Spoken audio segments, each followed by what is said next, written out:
le kan channel khiu tu te chi be u le tun chu ma chuanin trung dang ang lo takin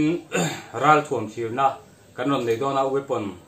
lampang thir na chuan hei voine kan thir ho tu chu hi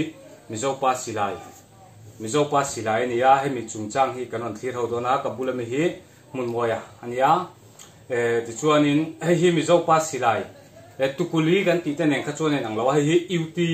UT silai ania hi dual chair silai tuk chop ania ti chuanin hi mizo te silai changkai tak mai ani mana dun mat le zuala tukuli kan ti te ai kha chuan changkang ve si le rin tlak si mania chuan olan kan ti nen henin ai nai deu berani ti chuan hei mumal takin siamania ten a cheng lokna ten siam khapa ti chuan a cheng lokna kan phelanga ti hian a cheng hi ti khanin ein lok ve ein kauta chuan hei a cheng chinna poitian mumal takin an siamani ti chuan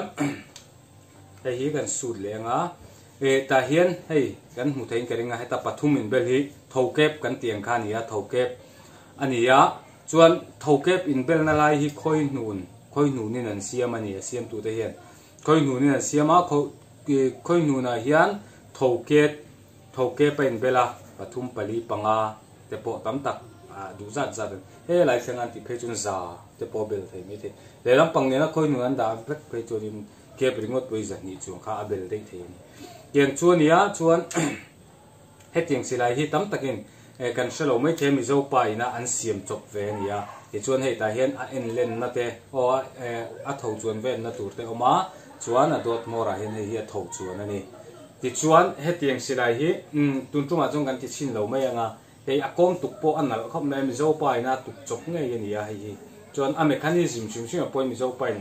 a siam chop vek ani ta ni ta a rin tlak khop mai a hei a cheng lok na te thlengin ulbun kan ti te khang ang ho kan muang chi kha a cheng helai lok na te kha thapa e panghem te ai chunin changkang tak kha ani sim ta ti chuan amuthun dan chu adot mora hian zen an thun ta zen ka ti zen zo ka niang zen an thun ta hei tlai hi a kota ta hian hei tui he silai hi a rei to ro thila ngen ro chun deuh hlek ani wangin khoi to ngai lo ka han lak chu ania ta hianin akwa khan zen kha ron chuk ta chuan zen kha an han thun kha nin hei hi a holna ania hei ta khan tian thatak main khan an da thap mai ni ti chuan zen an han thun ta a dot mora tangin zen an thuna tun ma chuan pasal thate hun lai chuan fungki in zen khan thun thina chuan zen an thun zo khan puan chia an thuna hei hian tian muktakin an so thina ni chuan muktakin an so a chuan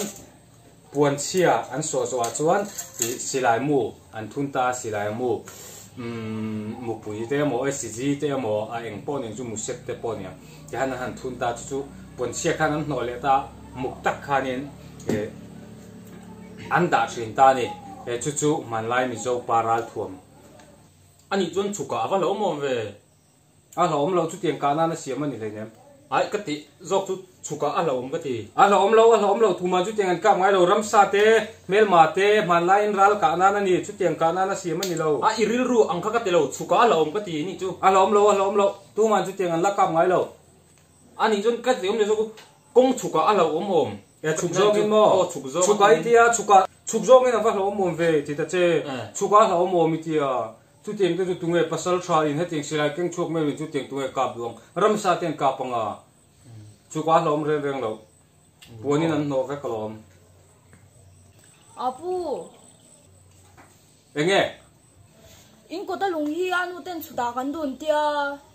o chu tian ta du le ron ta chela ni mai lom ai chu tiang ni lawin chuta an dua o chu ten ta du le ron ta chelai nu te po ini te po nang ma po ta do kan thallu tu kalom chu ten du te chon ron ta nok ro